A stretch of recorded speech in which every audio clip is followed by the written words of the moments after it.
Hey everybody, it's Bill from Matt-Trakker.com, and we're deviating completely from what I normally talk about, just because, well, as in my last video, I talked about M.A.S.K's Endgame.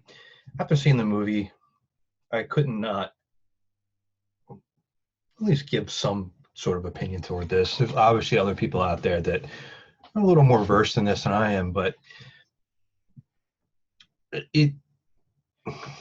it was just mind-boggling how Marvel was able to take all of this and produce what they did.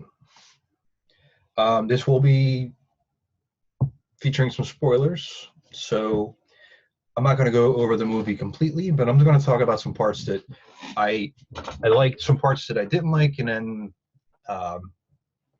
just kind of thoughts for the future.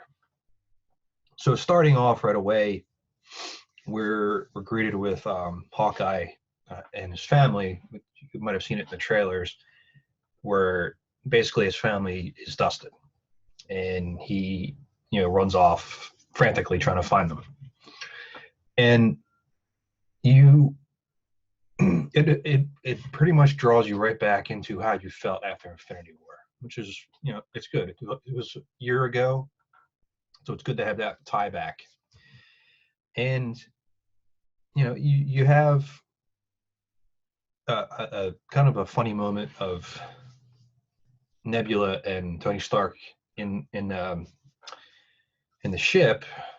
They're playing paper football when you fold it up in a triangle. It was just funny seeing Nebula interact like that, because she's supposed to be like a battle hardened killer.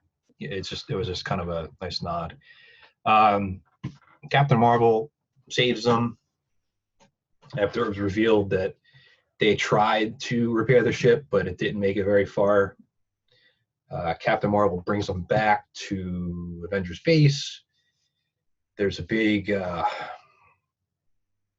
Tony's still mad about not having protected the world, not having that armor around the world that he talked about. I think in Ultron, I don't remember exactly, but it sets it up, and then it eventually goes to a 5-year time jump, and I found that to be odd the way they did it. It was like 5 years later. Like, I didn't understand the way it went, but whatever. It was just odd. You have some scenes with Black Widow and Captain America just kind of talking things out, and then all of a sudden a rat frees Ant-Man from the quantum realm. So maybe that was Splinter. I don't know.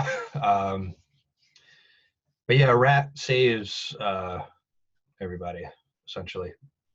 So Scott Lang tries to explain how time works in the quantum realm, and then they go try to talk to Tony. It was revealed he's married to Pepper, and they have a child named Morgan. And initially, Tony doesn't want to even kind of talk about it, because he has what he has now, and he doesn't want to lose that. But the foreshadowing of it is that you have Tony, who was restless after the Battle of New York, and he in like 2 seconds he discovers the best method of time travel, and Pepper pretty much says to him, like, are you ever going to be able to rest? Basically saying, if you don't do this, it's not going to work out for you, even though it did in the end. It's later, but yeah, it was a good play the way they did it. We had a nice funny moment where Professor Hulk, well, they talked to him too. That character I felt was pretty damn funny. I'm glad that Mark Ruffalo got to be in the movie more. I think the Hulk character had about 45 minutes of screen time, if I read correctly. So it was nice to see that. It was nice to see Mark be able to bring his comedic chops to the scenes, but also still be smart and witty. So Professor Hulk is trying to do time travel with the van from Ant-Man and the Wasp, and Scott Lang goes through an unfortunate little circumstance there, but he comes back okay. And eventually Iron Man shows up to Avengers headquarters and presents peace offering to Captain America, his shield, and they kind of get to work on everything. So you kind of have it set up where they talk about going back in time and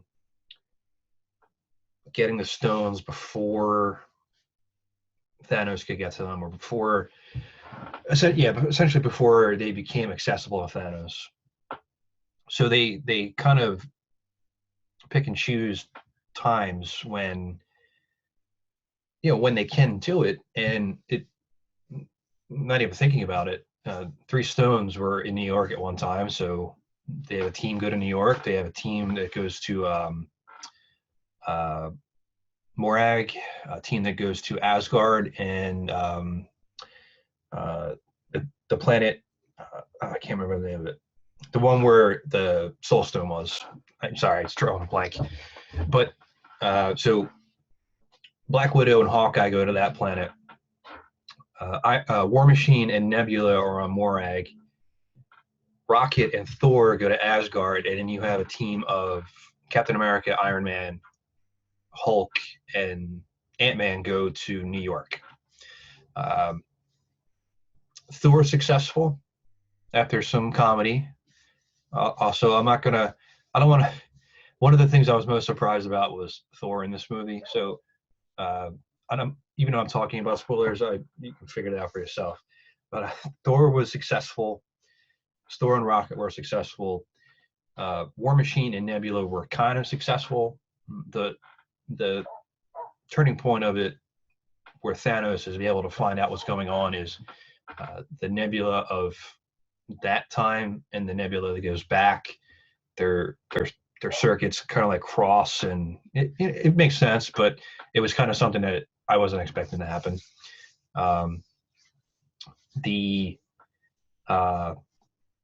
Hawkeye and Black Widow team are successful, basically recreating the scene where Thanos throws Gamora. The Red Skull was there, but in this one, they didn't know going in. And actually, thinking about this, thinking about it out loud, why didn't Nebula warn them about that, about how to get the Soul Stone? I don't think that was in the movie. So Nebula was there and could have said, hey, one of you are going to die. So they both come to the realization that one of them has to die, and they kind of go back and forth on it. And if you're a fan of Black Widow and Hawkeye throughout these movies, this movie gives them both their just due. Black Widow does end up sacrificing herself, and obviously it weighs heavily on the team. Because basically, Hawkeye and Black Widow and these are brother and sister essentially.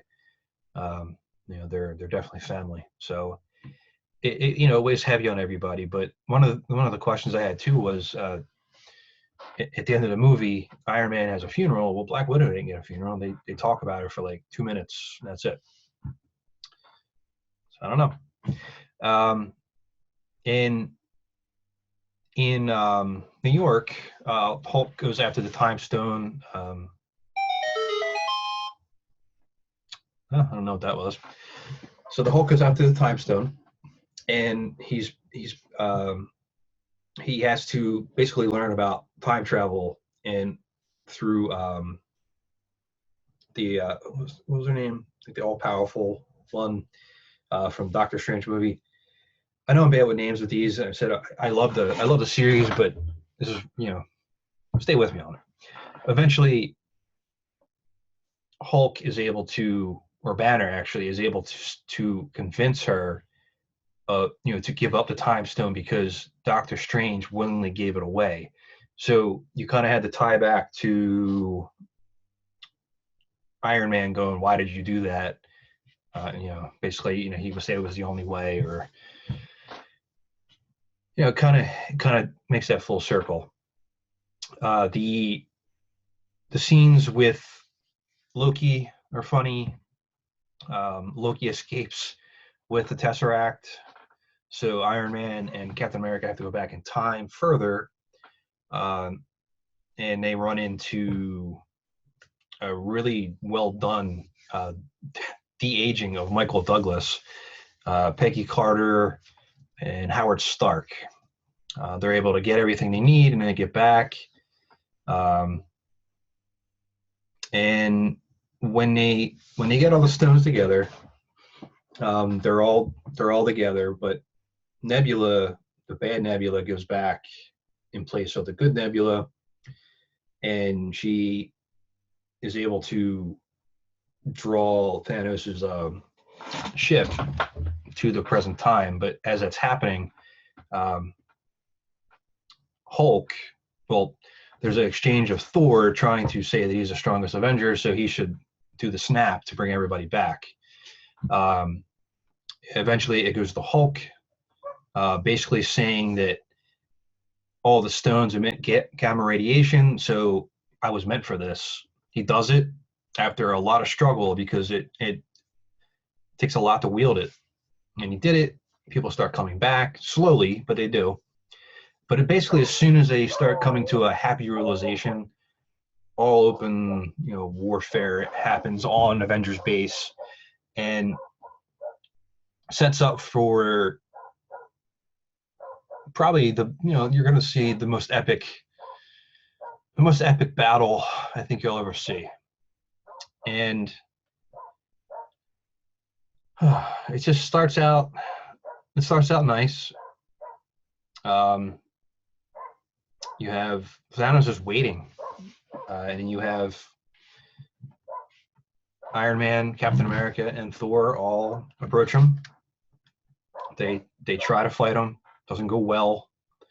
And the moment for me that I liked the best in the movie was when the realization occurs that Cap has picked up Mjolnir, which Thor got from when he visited Asgard. So Captain America was able to lift Mjolnir and wield it with his shield. He gets a lot of damage on Thanos, but eventually his shield breaks. And you might have seen that scene in the trailer where he's down and out, gets up, tightens the strap, and he's staring down Thanos and his entire army. He was going to do it all by himself. And then out of nowhere, you hear crackle noise, and you hear Falcon, on your left. And then Doctor Strange's portals start coming in. All the characters that were dusted come back in nice, epic fashion. And you get, I guess, the Infinity War that should have, that could have been the title of it, but it wasn't. And the battle transcends, everybody's in it. And eventually, Tony Stark gets the gauntlet after Thanos almost snaps again. And he delivers the line, "I am Iron Man," gives it a snap, and all of Thanos' forces are wiped away, including Thanos. He sits down and just vanishes. And this snap kills Tony Stark. So you have a funeral, kind of shows all the characters. And again, where's Black Widow's funeral? Who knows? but there was a lot of interesting things that happened in this. You know, you have Thor joining the Asgardians afterwards. You have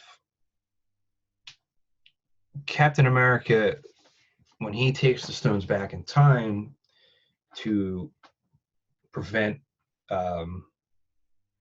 like the balances from going out of whack.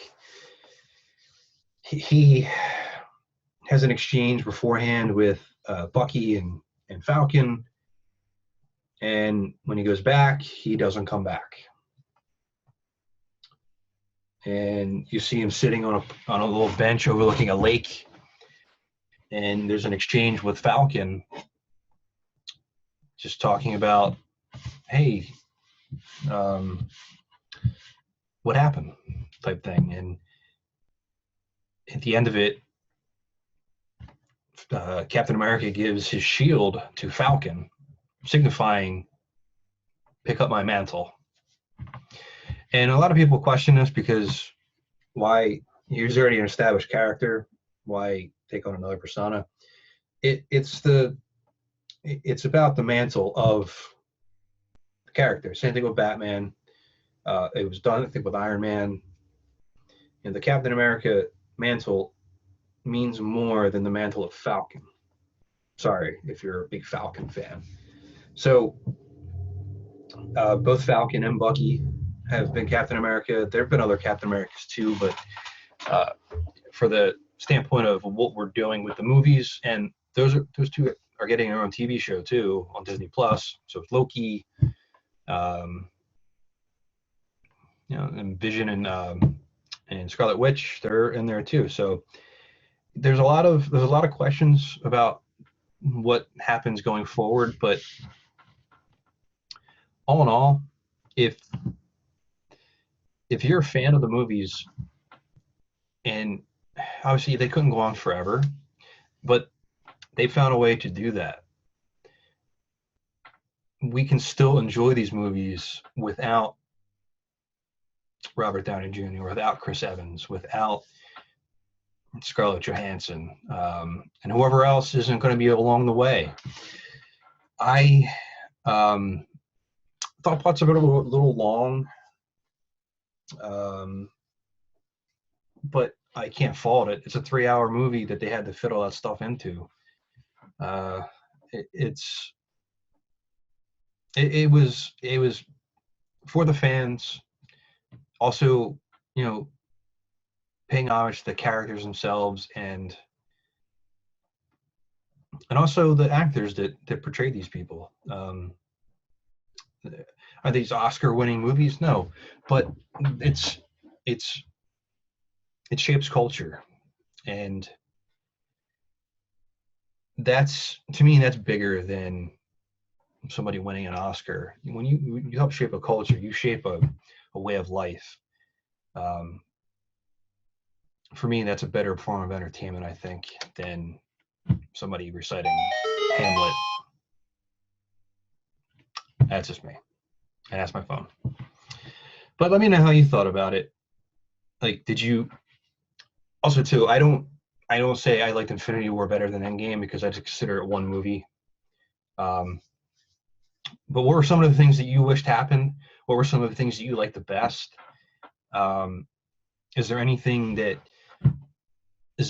you were watching that really shocked you? Did you tear up a little bit when Tony Stark died? Because I did. I was a little misty-eyed. Just admit it. It's okay. But I just think that, man, imagine what DC could have done if they didn't rush everything. Imagine if M.A.S.K was prominent throughout these years. Imagine where we could have been with some of this stuff. But hey, I've only seen it once. I might have missed some things. And again, this is something that I don't do too often. I don't really deviate away from the M.A.S.K line or 80s in general. But I couldn't pass up on it. Thank you to everybody that put these movies together. Thank you to everybody that didn't spoil the movies. And thank you for watching. And yeah, let me know what you thought about it. Let me know what you wish they did differently. Let me know what you loved. Until then, talk to you later.